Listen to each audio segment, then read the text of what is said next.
hours-long wait times at airports. যুক্তরাষ্ট্রের অন্তত 14টি বিমানবন্দরে এখন দেখা যাচ্ছে নতুন দৃশ্য। ইমিগ্রেশন অ্যান্ড কাস্টমস এনফোর্সমেন্ট আইসের শত শত এজেন্ট মোতায়েন করা হয়েছে বিমানবন্দরগুলোতে। বিমানবন্দরগুলোর মধ্যে রয়েছে JFK Airport, International Liberty International Airport, Louis Armstrong New Orleans International Airport, Cleveland Hopkins International Airport, Pittsburgh International Airport, Phoenix Sky Harbor International Airport, Southwest Florida International Airport. তথ্য অনুযায়ী সরকারি শাটডাউনের কারণে বিমানবন্দরগুলোতে ট্রান্সপোর্টেশন সিকিউরিটি অ্যাডমিনিস্ট্রেশন টিএসএ কর্মী কাজে অনুপস্থিত ছিলেন প্রায় ৩,৪৫০ জন। এতে বিমানবন্দরগুলোতে কাজের ধীরগতির কারণে যাত্রীদের ভিড় বাড়তে থাকে। যাত্রীদের দীর্ঘ লাইন নিয়ন্ত্রণ ও নিরাপত্তা নিশ্চিত করতে আইস মোতায়েন করা হয়। Not a fix that is going to encourage us here. It's 4 hours to get to the plane. Been waiting in line since we got here. The lines have moved very slowly.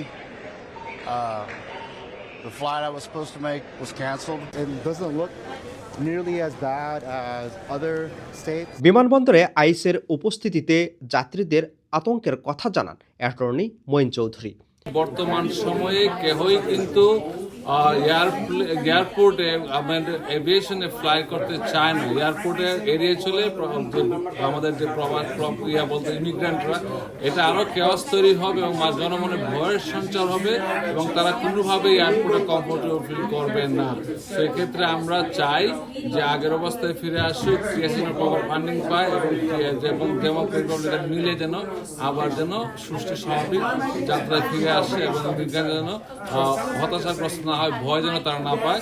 কর্তৃপক্ষ জানিয়েছে আইস এজেন্টরা চাইলেই গ্রেপ্তার করতে পারে, তবে এটি কোনো immigration অভিযান নয়। বিমানবন্দরগুলোতে আইসের মূল দায়িত্ব যাত্রীদের লাইন ম্যানেজ করা। Wherever we can provide extra security.